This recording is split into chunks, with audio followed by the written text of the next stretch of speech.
bem-vindos. Nós vamos conversar neste momento com o promotor de justiça Fernando Miller. Ele que atuou durante um pouco mais de um ano aqui na cidade de Camaquã, vai conversar um pouco agora com os telespectadores da Sul TV. Ele que agora parte para uma nova missão, parte para um outro município gaúcho, onde vai continuar prestando o seu trabalho importante para o Ministério Público do Rio Grande do Sul. Promotor, seja bem-vindo à Sul TV. Boa tarde, Gil. Boa tarde a todos que nos acompanham na redação Sul TV. É um prazer, uma alegria estar aqui falando à população da nossa Costa Doce, da região sul do estado. Bom, eu gostaria que você falasse um pouco sobre a tua história no direito, né? Vai ser uma oportunidade para que os nossos telespectadores conheçam um pouco mais do teu trabalho, como é que é a atuação de um promotor também. Verdade. No Ministério Público, o promotor de justiça ele atua como defensor da sociedade. Então, em todas as cidades, em todas as comarcas do estado, o Ministério Público tem as mesmas atribuições. Mas conforme o tamanho da cidade, o tamanho da comarca, que vai ser medido pelo tamanho da população, pelo número de processos judiciais, essas atribuições elas podem ser divididas em um número maior de promotores, tendo promotores que atuam numa atribuição mais especializada, quanto maior o número de promotores. Aqui em Camaquã, a gente atuou dedicadamente na esfera criminal e no caso do cargo que eu ocupei com foco na atuação do Tribunal do Júri, nos julgamentos dos crimes dolosos contra a vida, homicídios consumados, homicídios tentados. E ao longo desses 1 ano e 4 meses, o foco da minha atuação, do cargo em que eu atuava, era a atuação criminal e a atuação também no Tribunal do Júri, mas são diversas outras funções que o Ministério Público desempenha, que são todas iguais em todo o Estado, mas conforme o tamanho da comarca, há mais promotores. E aqui nós temos um promotor dedicado às questões de violência doméstica, crimes de menor potencial ofensivo, outro promotor dedicado às questões de defesa comunitária, improbidade administrativa, meio ambiente, defesa do consumidor, e um outro cargo também de promotor que se dedica à defesa da infância e juventude, defesa do idoso, da pessoa com deficiência e também algumas atribuições cíveis e de família. Então, das mais diversas áreas do direito, o Ministério Público sempre atua na defesa da sociedade ou também daquelas pessoas que não têm por quem serem defendidas, pessoas vulneráveis, crianças, adolescentes, idosos em situação de vulnerabilidade, e nesse complexo todo é que se insere a atuação do Ministério Público. Bom, durante esse período de pouco mais de um ano aqui na cidade de Camaquã, o senhor esteve atuando, representando o Ministério Público em situações de grande repercussão aqui no nosso município, né? Sim, os casos que vão a julgamento pelo Tribunal do Júri, por si só, já são casos de grande repercussão, porque envolvem a vida das pessoas. Então, ou nós temos uma situação de luto, de uma família enlutada, amigos enlutados que aguardam uma resposta. E no caso aqui de Camaquã, nós estávamos com vários processos represados, aguardando julgamento. E nesse 1 ano e 4 meses, eu pude contribuir para diminuir o passivo, o volume de processos que estava acumulado, aguardando julgamento. E são causas importantes que as pessoas esperam uma resposta, sejam de pessoas que vivem o luto de uma pessoa que foi assassinada, ou sejam pessoas que sofreram uma tentativa de homicídio e até hoje carregam as sequelas da violência que sofreram. E nesse contexto nós tivemos diversos casos, assassinatos cruéis, assassinatos em disputas criminosas, disputas do tráfico de drogas, feminicídios consumados, feminicídios tentados. Em todos eles, ao longo desse 1 ano e 4 meses, nós nos dedicamos com bastante atenção para que todas as pessoas pudessem receber a melhor resposta e a resposta mais justa possível para cada caso. Bom, você falava que havia um grande número de processos que estavam represados, né, que estavam aguardando o julgamento. Ao que deve esse atraso, né? Isso se comenta no Brasil inteiro sobre a morosidade, muitas vezes, da justiça. Por que demora tanto tempo? Por que havia um número tão significativo de processos que estavam aguardando o julgamento? Sim. A região, por si só, ela não é uma região violenta. Eu até costumo dizer aqui que a região da Costa Doce ainda se comporta como uma ilha, em que nós temos pontos de maior violência no sul do estado e pontos de grande violência também na região metropolitana. E Camaquã e a região estão com ótimos índices de segurança ainda. Mas, ao longo do tempo, diversos fatores aconteceram que geraram esse acúmulo de processos aguardando julgamento, que não é uma exclusividade também, não é uma exclusividade só de Camaquã. Então, nós passamos por uma pandemia, né?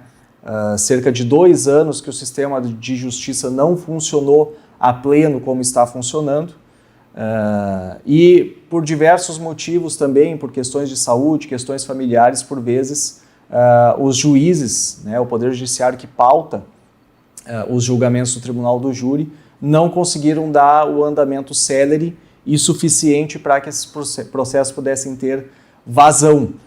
Mas já desde 2023, aqui em Camaquã, foi instituído um regime de exceção no Tribunal do Júri, em que além da juíza da vara criminal, nós tivemos também um outro juiz dedicado para presidir as sessões de julgamento do Tribunal do Júri.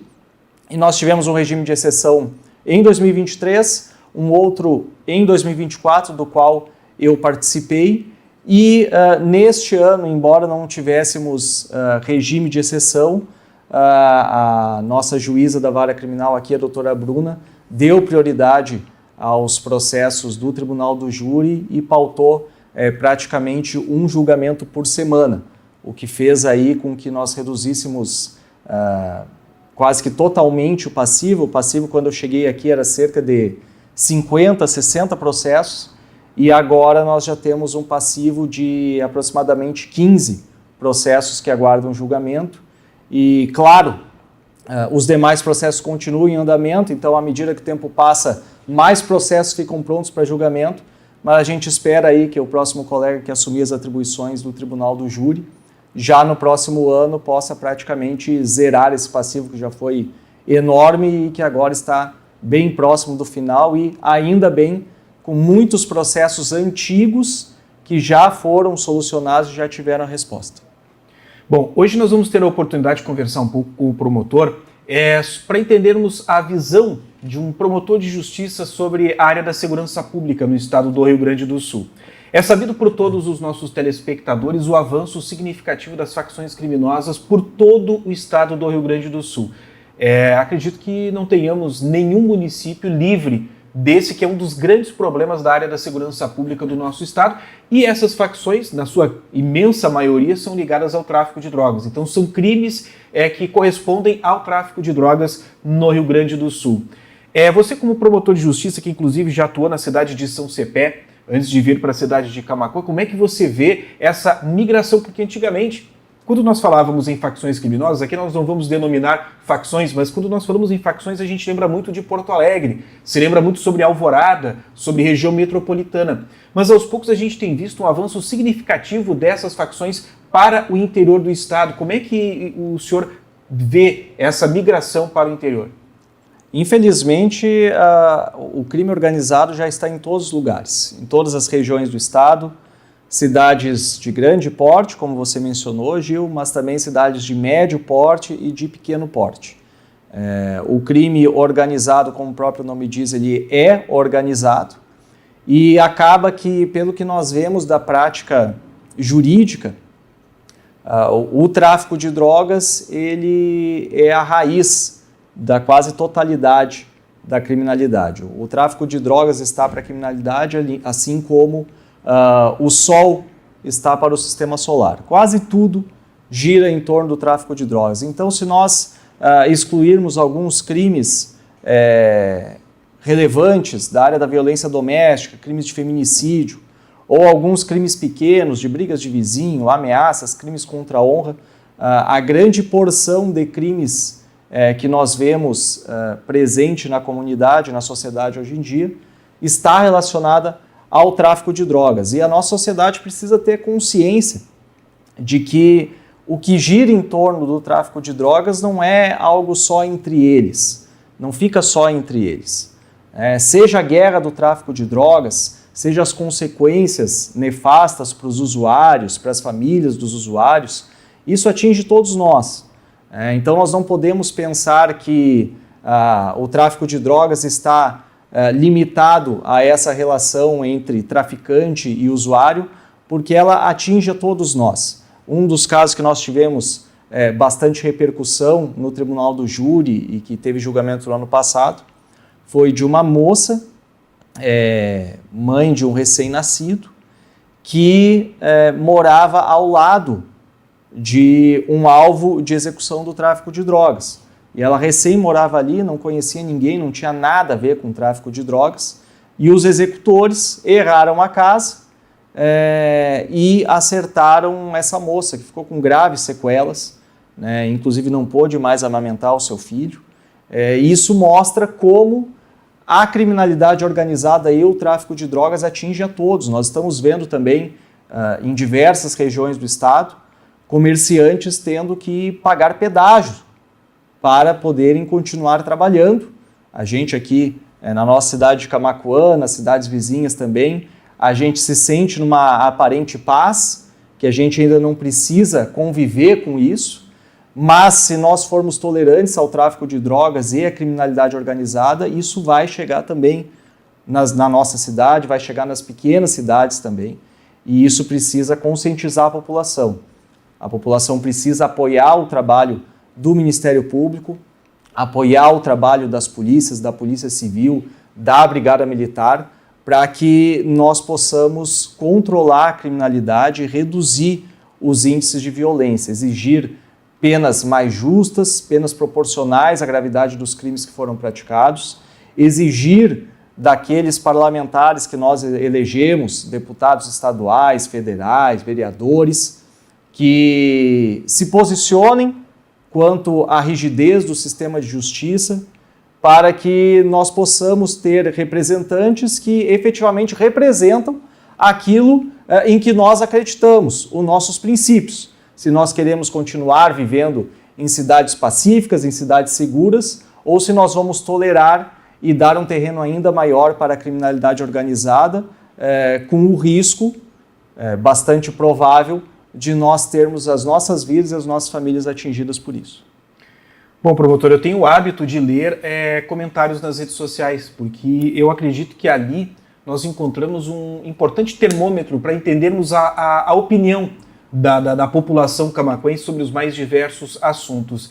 E claro que nem sempre a gente concorda, na grande maioria das vezes a gente acaba não concordando com algumas opiniões que são expostas ali, mas o senhor falou uma coisa muito importante agora, que eu acho que é importante a gente destacar ainda mais para os nossos telespectadores, que é o papel da sociedade na segurança pública. É muito fácil nós jogarmos a culpa na Brigada Militar, é muito fácil nós jogarmos a culpa na Polícia Civil. A Brigada Militar não está atuando em determinada situação, a Polícia Civil também não, o Ministério Público era para ter feito e não fez, mas a gente precisa colocar a mão na consciência um pouquinho também, entender o nosso papel como sociedade na segurança pública. Será que quando a gente sabe de um determinado crime, será que nós comunicamos às autoridades? Ou será que nós somos cúmplices porque nós estamos sabendo algo que está acontecendo e não estamos tomando uma iniciativa? Quando a gente fala sobre esse assunto, a gente lembra muito sobre violência contra a mulher, né? Porque antigamente tinha aquela frase de que em briga de marido e mulher não se coloca a colher. Hoje a população entendeu que não é bem assim. Porque quando a gente coloca a colher naquele assunto, a gente pode estar salvando uma vida. Nós temos um alto índice de feminicídios no Rio Grande do Sul e somente com o apoio da sociedade, num aspecto geral, que a gente vai conseguir reverter essa situação. E você falava a respeito de um episódio aqui no município, de uma mulher que não tinha nada a ver com o tráfico de drogas e acabou sendo vítima. E aí eu fiz o comparativo com os comentários nas redes sociais, porque muitas vezes a gente vê aquele comentário, né? Ah, mas é entre eles, as facções que estão um eliminando o outro, isso não tem nada a ver com a população de bem. Aí está a prova que se a população de bem permanecer calada e não fizer a sua parte, acaba sendo também alvo dessas ações criminosas. Sim, aqui em Camaquã, no período que eu trabalhei, de 1 ano e 4 meses, eu trabalhei em 33 julgamentos do Tribunal do Júri. Nós tivemos sucesso, o acolhimento pelos jurados, pelos representantes da sociedade, em 88% desses julgamentos. E nos casos de tráfico de drogas, não houve nenhum julgamento em que a sociedade contrariou ou negou o pedido do Ministério Público. E o que a gente vê é que isso precisa estar cada vez mais presente nas nossas consciências, na nossa mentalidade, de que nós precisamos combater o tráfico de drogas com todas as nossas forças, com todos os nossos esforços e com prioridade, porque já passou há muito tempo em que nós vivíamos dos crimes da vida comum, o furto de galinha, como se dizia, né? Furtos famélicos, crimes de homicídio de bar. Não, a gente ainda tem, sim, graves números da questão da violência doméstica, mas à exceção dessa matéria, grande parte da criminalidade está girando em torno do tráfico de drogas, e como nós tivemos esse índice excelente aqui em Camaquã, de 88% de condenação e de acolhimento dos pedidos do Ministério Público, e nos casos de homicídios vinculados ao tráfico de drogas, 100% nesse período que eu atuei no Tribunal do Júri, isso precisa ser cada vez mais reforçado, porque a sociedade, ela exerce seu poder de diversas formas, como está na nossa própria Constituição. Por muitas vezes, e na maioria das vezes, exerce elegendo representantes, e nós precisamos conhecer, acompanhar e fiscalizar o trabalho desses representantes que nós elegemos para saber se eles defendem os mesmos princípios, valores e ideais que nós defendemos. Mas quando a sociedade também exerce essa democracia de forma direta, exercendo diretamente o poder judiciário, também precisa se comportar de uma forma firme nos julgamentos dos crimes envolvendo o tráfico de drogas. Por outro lado, Gil, é algo sempre bastante importante de relembrar que nessa esfera ninguém pode ser herói. Então, a sociedade, por vezes, a população, a comunidade, não denuncia os crimes relativos ao tráfico de drogas justamente por medo de represálias. Mas, atualmente, nós já temos diversos instrumentos, diversos canais de comunicação, diversos canais de denúncia em que as pessoas podem prestar as suas informações, podem fazer as suas denúncias, as suas notícias de crime e apresentar à polícia, à brigada militar, aos diversos órgãos estatais para informações para que iniciem investigações relativas ao tráfico de drogas e pelo que a gente tem visto, quando a polícia dá andamento nessas investigações, sempre obtém um resultado positivo, apreensões de drogas, prisões em flagrante, e isso mostra que, apesar do medo que eles tentam impor a nós precisamos e podemos denunciar esses atos de forma anônima, de forma segura, sem identificação, e em qualquer caso, seja um ponto pequeno de tráfico de drogas, seja um homicídio que teve vinculação com tráfico de drogas,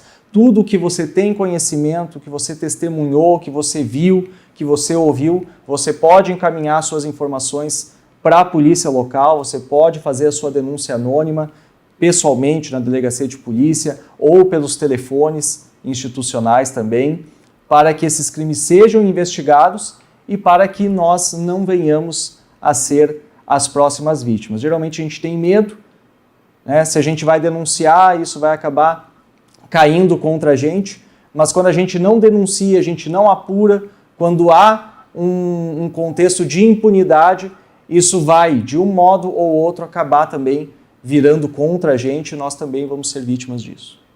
Bom, a gente tem acompanhado a atuação do Ministério Público e determinados júris aqui na cidade de Camaquã e a gente tem visto um empenho muito grande para que se consiga a condenação de pessoas ligadas ao tráfico de drogas. Mas isso nem sempre é a contento do Ministério Público. Prova disso que nesse pouco mais de um ano que eu vi as suas atuações aqui na cidade de Camaquã, em diversos casos o Ministério Público recorreu das penas, porque acha que aquelas penas foram muito brandas devido à gravidade dos crimes que foram cometidos por pessoas ligadas ao tráfico de drogas aqui na cidade de Camaquã.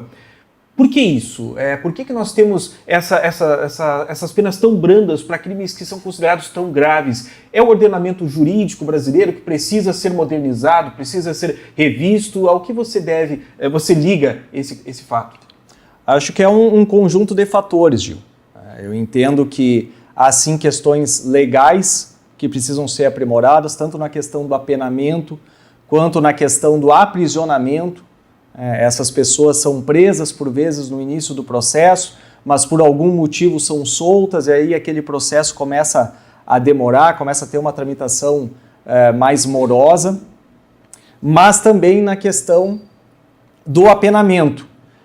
Para que todos entendam, no tribunal do júri, daqueles crimes dolosos contra a vida, muitos deles ligados ao tráfico de drogas, como já mencionamos aqui, os representantes da sociedade, os jurados, eles fazem o julgamento do mérito. Se o fato aconteceu, quem foram os autores, se teve qualificadoras ou não.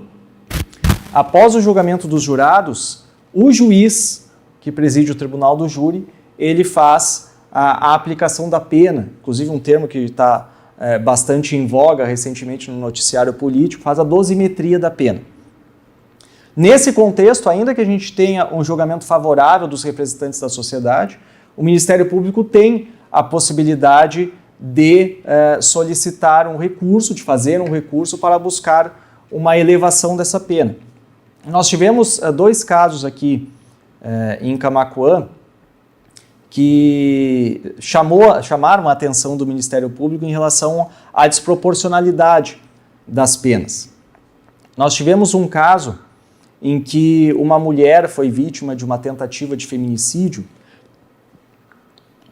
e ela, ainda bem, foi atingida com um tiro apenas na região do braço, não teve sequelas, não teve risco de vida, mas os jurados, a pedido do Ministério Público, a pedido deste promotor, reconheceram que houve uma tentativa de feminicídio e, em virtude disso, o juiz presidente do tribunal do júri, a juíza doutora Bruna, aplicou uma pena de, se eu não me engano, 18 anos de prisão.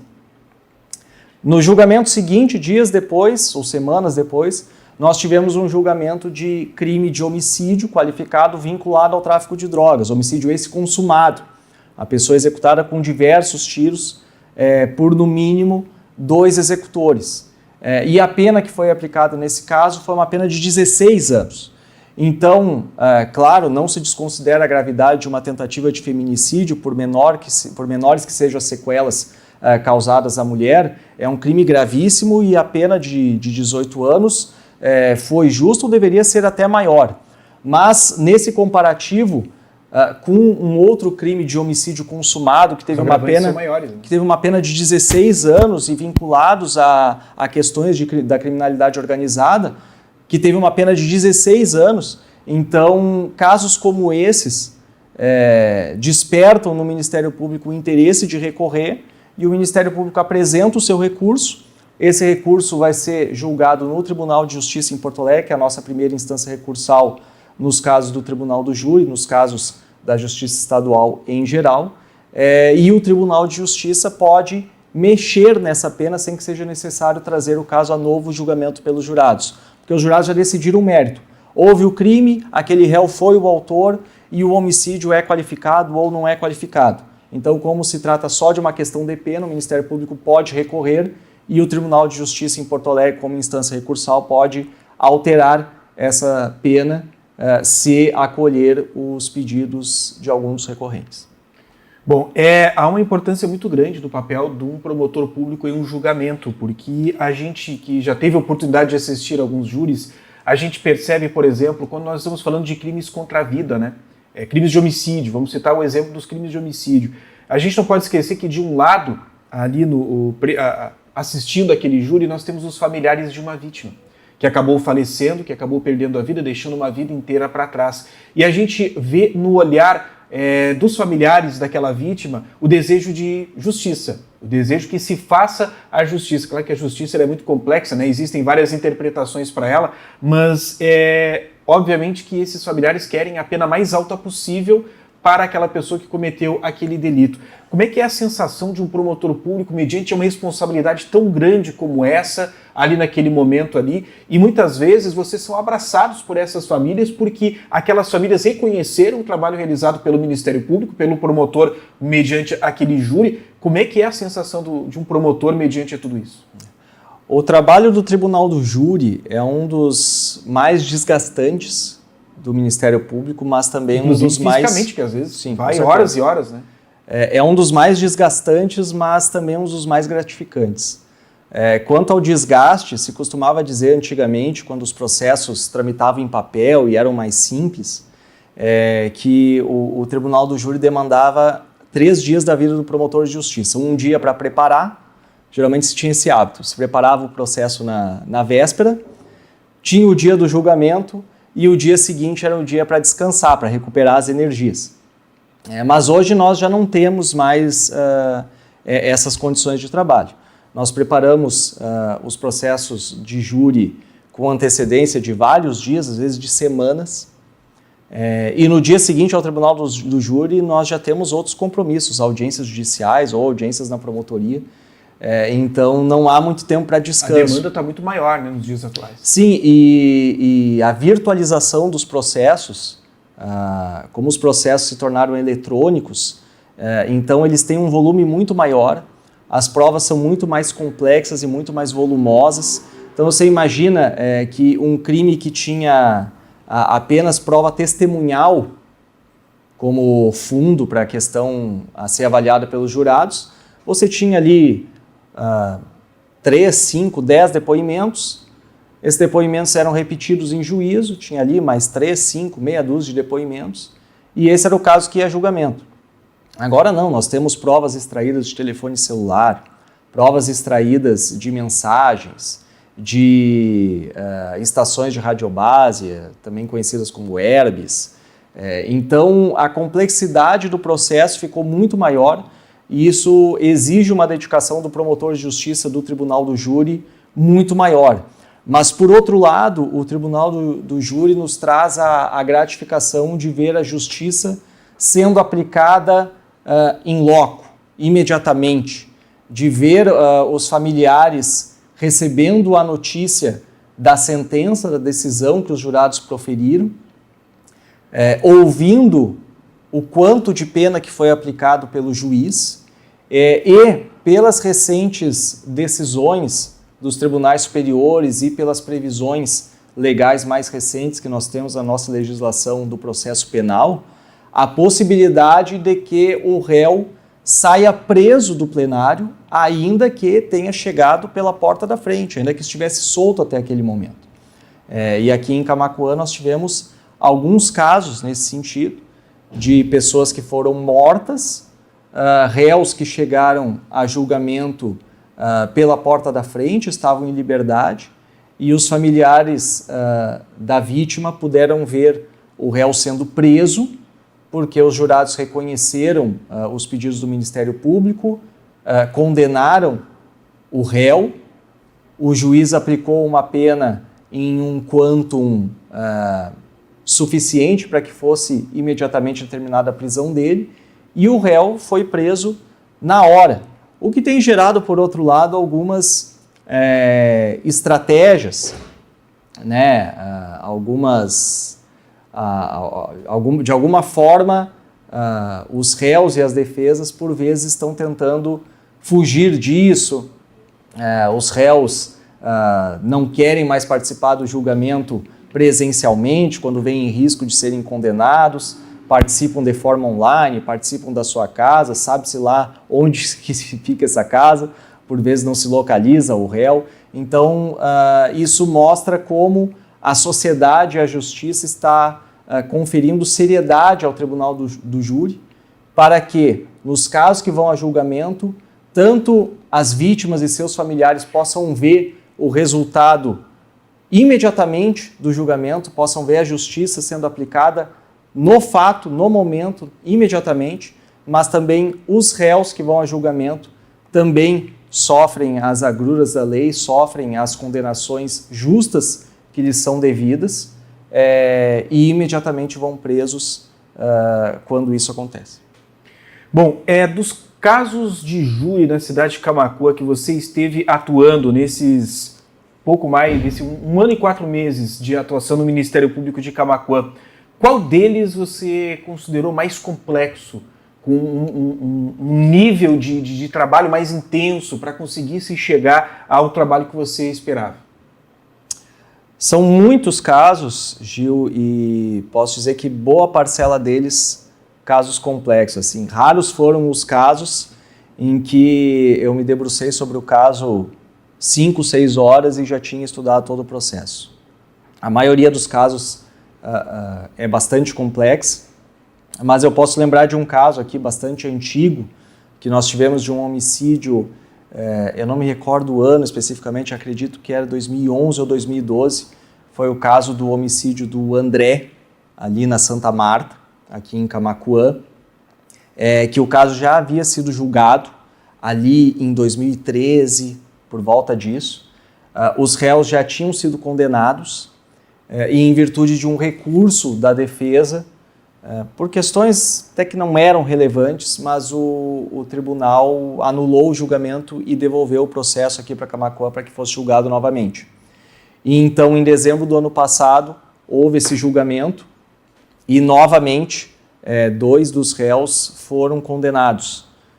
O caso ainda está em fase recursal, mas nós esperamos que agora não haja mais nenhum imprevisto, nenhuma intercorrência, porque tudo correu regularmente nesse julgamento, não há mais nenhum motivo para que seja anulado o julgamento, seja refeito.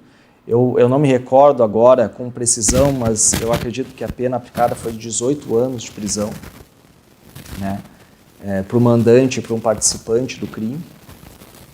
E esse foi um caso bastante marcante, porque era um caso que já estava há algum tempo aguardando o julgamento, um caso de repercussão, um caso que envolvia também um certo temor na sociedade em relação àqueles que praticaram o crime, mas o Ministério Público, que defende a sociedade, precisa ter coragem para defender a sociedade em qualquer circunstância, e nós trabalhamos nesse julgamento, assim como em outros casos envolvendo execuções de tráfico de drogas. Nós tivemos um período ali bastante complicado aqui na cidade, entre 2021 e 2023, em que nós tivemos vários homicídios vinculados à guerra do tráfico de drogas, e era homicídio dos 2 lados que estavam disputando, das 2 organizações. Então ocorria um homicídio de um lado e então aquele lado praticava um homicídio contra os adversários para se vingarem. E após a prisão de alguns envolvidos nessa organização criminosa em 2023, os índices diminuíram um pouco. Eram pessoas que estavam bastante envolvidas nessas execuções de tráfico de drogas, e foram vários casos, eu me recordo, 4 ou 5 casos que envolveram essas circunstâncias de disputa de tráfico de drogas entre 2021 e 2023, com os mesmos envolvidos, fora aqueles casos que tiveram outros envolvidos, né? Tivemos esse caso que eu mencionei, da moça que foi vítima de uma execução. Ela, graças a Deus, não foi assassinada, sobreviveu, mas pessoas que vieram de fora da cidade para cometer esse crime, erraram a casa, foram na casa do lado, vitimaram uma pessoa que não tinha nada a ver, e ainda bem, né, como a justiça humana, ela se aplica, mas também a divina, ela é bastante eficiente. Na hora da fuga, os bandidos ficaram sem combustível na BR-116 e abandonaram o carro ali, passado o trevo de Tapes, e ali foram localizados e presos. Assim como o último caso que eu fiz aqui no Tribunal do Júri, também bastante complexo, mas nós tivemos resultado 100% positivo, que foi das tentativas de homicídio contra os brigadianos, contra os policiais militares, após perseguição que ocorreu no furto com emprego de explosivos no Banrisul de Arambaré, um fato que já tem um certo tempo, em 2017 foi esse fato, Em 2019, os réus foram presos, que envolveu toda uma investigação especializada do DEIC, em Porto Alegre, do delegado que atuava especificamente na questão de roubos a banco, roubos de carga e furtos com explosivos que estavam muito em voga na época.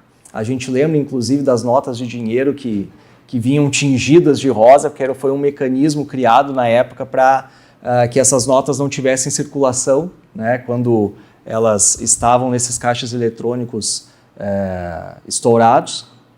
E nós tivemos, então, já o julgamento de um dos 3 réus em 2023, que foi condenado, e os outros 2 réus foram a julgamento agora em novembro, né, no mês passado, no último julgamento de novembro, e também foram condenados, e era uma prova bastante complexa, porque houve prova pericial, exames de DNA, exames de comparação balística e de comparação de armamentos e carregadores, extração de dados de celular, em que nós conseguimos mostrar ali que as conversas, que as imagens que eram compartilhadas pelos réus eram imagens de armamentos, imagens relativas a notícias do crime ocorrido aqui, e foi também um caso bastante complexo e bastante marcante. Mas no total foram 33 julgamentos, né? Alguns casos mais simples, outros casos mais complexos. De cabeça a gente não consegue lembrar da maioria, mas a sociedade pode ter certeza que em todos os casos nós atuamos com total dedicação, com total esforço, né, de dia, de noite, final de semana, para que as pessoas pudessem receber a resposta devida para cada caso e para que a sociedade possa confiar no Ministério Público. Não é a atuação deste promotor de justiça, mas é a atuação do Ministério Público, que tem por papel e tem por missão defender a sociedade, e o grande foco da minha atuação neste período aqui em Camaquã foi esse, mostrar que o Ministério Público é uma instituição de portas abertas para a sociedade, para poder atender a todos, e nos casos que envolvem a criminalidade violenta, os interesses da coletividade em geral, defesa do patrimônio público, nós sempre estamos à disposição da população para atender a todos, ouvir a todos e dar todos os encaminhamentos que forem necessários. Bom, no aspecto geral, as iniciativas da Secretaria de Segurança Pública do Estado do Rio Grande do Sul nos últimos anos parece que têm surtido efeito na busca pela diminuição do índice de criminalidade no Rio Grande do Sul. E a gente pode ver isso através dos relatórios mensais que são divulgados pela Secretaria de Segurança Pública, são arquivos abertos ao público e nós acabamos tendo acesso também. E a gente acaba fazendo alguns comparativos com anos anteriores, né? Principalmente aqui na nossa região. Também a gente já percebeu que alguns crimes houve uma diminuição bem considerável na nossa região. Entre os crimes praticados no Rio Grande do Sul, que houve uma grande diminuição, está os assaltos com explosivos, assaltos a agências bancárias, a caixas eletrônicas com a utilização de explosivos. Tudo indica que a polícia do Rio Grande do Sul, as forças de segurança pública descobriram mecanismos para diminuir esses índices, né? E com isso a gente aumenta aquela sensação de segurança no nosso estado. Outros crimes violentos também houve diminuição aqui no Rio Grande do Sul. Mas isso não significa que as autoridades não estejam atentas, mesmo que haja essa diminuição, as autoridades continuam atentas a todas essas questões, até mesmo para inibir essas práticas, né? Sim. De modo geral, o nosso estado aqui, o Rio Grande do Sul, tem se dedicado a incrementar e a aperfeiçoar cada vez mais todos os sistemas ligados à segurança pública e à justiça. Então nós temos um judiciário admitindo mais juízes, o Ministério Público admitindo mais promotores de justiça, as polícias também realizando os seus concursos públicos para delegado, para agentes de polícia, escrivães, inspetores, a Brigada Militar também.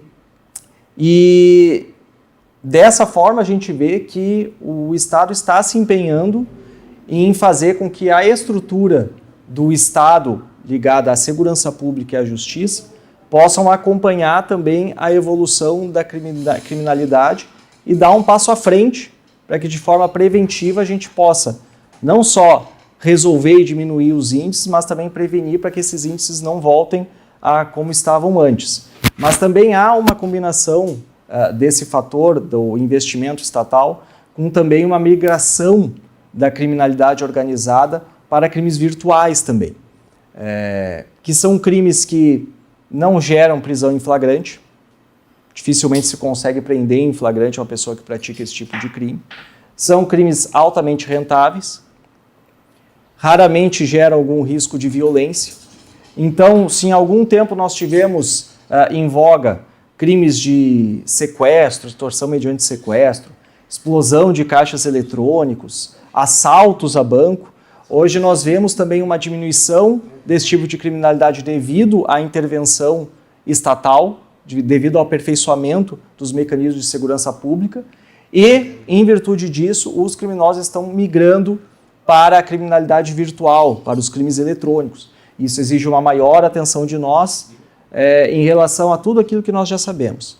Não clique em nada que você não considere de procedência confiável, não faça transferências a contatos que foram recém-salvos ou pessoas que estão sinalizando que é um número novo, precisam pagar uma conta, conversas com jovens, aparentemente que tentam se aproximar, que tentam manter um relacionamento afetivo e depois as pessoas são enganadas e passam por alguma extorsão ligada a golpe de nudes, ameaças de instalação de procedimento policial.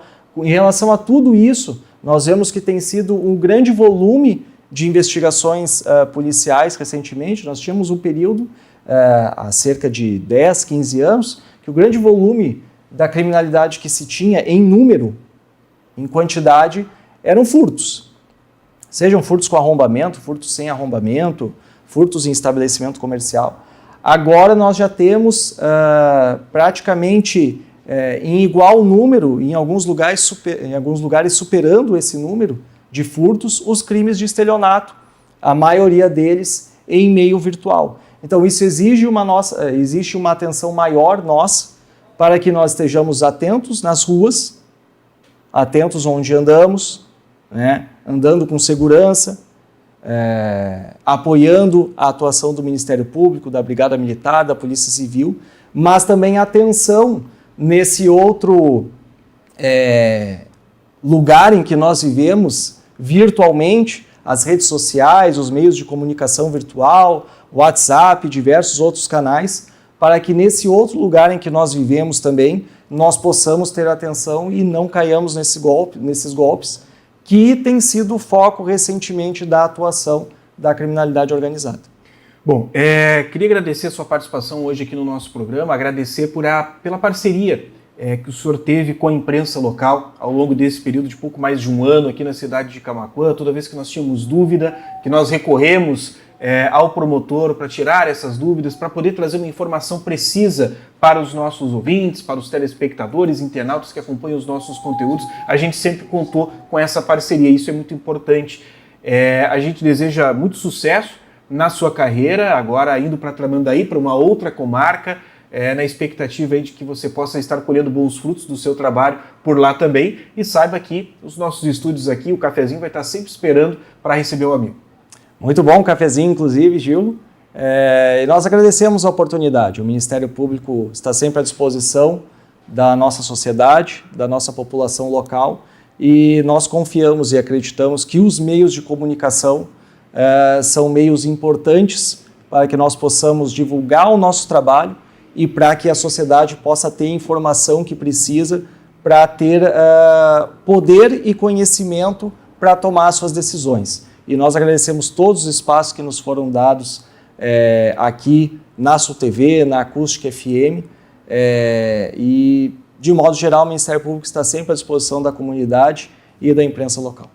Bom, eu lembro que quando você chegou na cidade de Camaquã, nós estivemos ali na cerimônia de posse, você falava que havia um longo período na cidade de Camaquã que estava em aberta essa oportunidade de termos a vinda de um promotor para atuar. Como é que está a expectativa agora? Nós já temos uma previsão de um substituto, um promotor ou promotora para atuar na sua... Em relação ao cargo que eu ocupei, nós já temos aí uma expectativa de que em fevereiro, março já tenha um novo colega para atuar neste cargo e nessas atribuições. Já escolhido? Está para ser definido ainda, porque está passando por um processo de promoção, né? Processo de promoção que deve se definir, se eu não me engano, hoje, mas depois dessa definição dos candidatos, o Conselho Superior do Ministério Público em Porto Alegre vai tomar a decisão em relação àquele colega que vai ser promovido para cá, atento aos critérios de antiguidade e merecimento, que são aqueles que norteiam todos os processos de movimentação. E eu acredito que em fevereiro ou março já deve ter o novo colega atuando aqui. A definição ocorre antes, talvez neste mês ou no mês que vem, mas logo no início do ano já devemos ter um novo colega.